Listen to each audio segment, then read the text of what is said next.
I'm back for another wilderness trail run. This time we're going to try to do the Thunder Ridge Wilderness, also in my own backyard in Virginia near Big Island.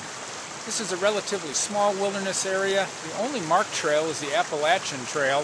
It's the home to the endangered Peaks of Otter Salamander, which won't be out today since the temperature is in the 30s. To make this a loop trail, I'm starting on the Glenwood Horse Trail at the Hunting Creek parking area.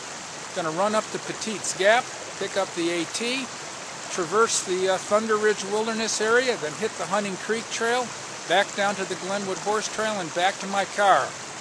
Ought to be about 12 miles. Good afternoon run. Let's see what we find. Here we are at the trailhead sign. If you wonder why I'm wearing blaze orange, it's because it's hunting season, and I don't want to look like a white-tailed deer. Here's a pretty spot along the headwaters of Hunting Creek. This is a pretty good trout fishing stream. But today we're not going for trout, we're going for a run. Here's the turnoff on the horse trail to Petite's Gap. It leaves the road.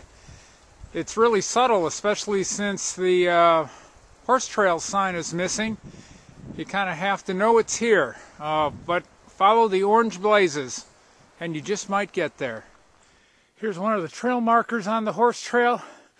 Let me tell you, they are few and far between on this, but they're there. Just stay on the trail. We made it to Petite's Gap, crossed the parkway, picked up the AT. Now we're about to enter the wilderness area heading southbound. If I turn around, there's the parking area on the AT. You could do a much shorter trip. If you parked here, got on the AT, ran the Thunder Ridge Wilderness until the AT crossed the parkway and then run back here. But I know I'm going to get in trouble for saying this, but hey, roads are either for sissies or for the navigationally impaired. Now before you send me hate mail, keep in mind that that just came from a backwoods trail runner. Real men, and I might point out real women, run with a map and compass. GPS are for wimps. Now I know it's handy if you get lost or if you get hurt to summon help, but hey, it kind of takes the sport out of it. I'm fond of saying that real adventure carries with it real risks.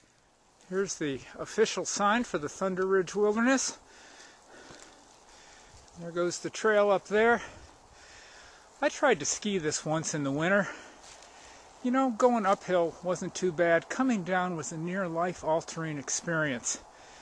Too many steep turns, too steep a trail, too many damn rocks and branches. My advice is, children, if you're on skis, don't do it. I've made it to what I think is the top of Thunder Ridge. As I look over here, I think I've gained just about 2,100 feet net elevation climb from my low point. From here it's all downhill and gravy, baby. We're at the Thunder Ridge Overlook, just off the parkway, looking at the view.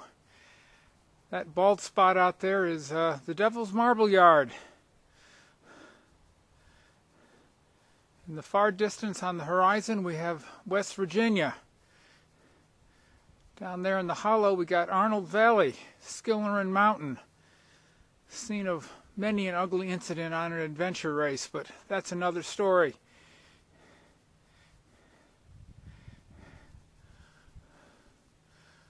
All this you see below me down here is the wilderness area, Thunder Ridge.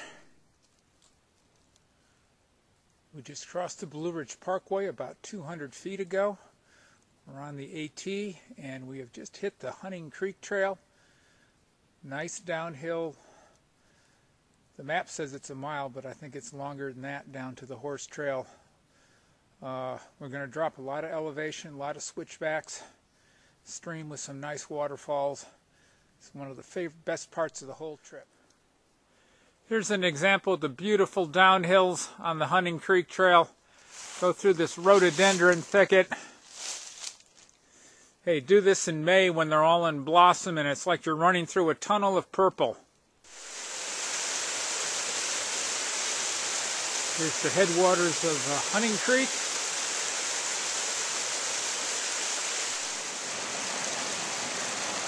We're just about at the end of the Hunting Creek Trail. There's the headwaters of Hunting Creek. And over there you can see the Forest Service Road 35 that goes up to Camping Gap. Our car is just a couple of miles down that road. I know I've said some bad things about pavement, but this is a dirt road. Up there is the top of Terrapin Mountain and Camping Gap.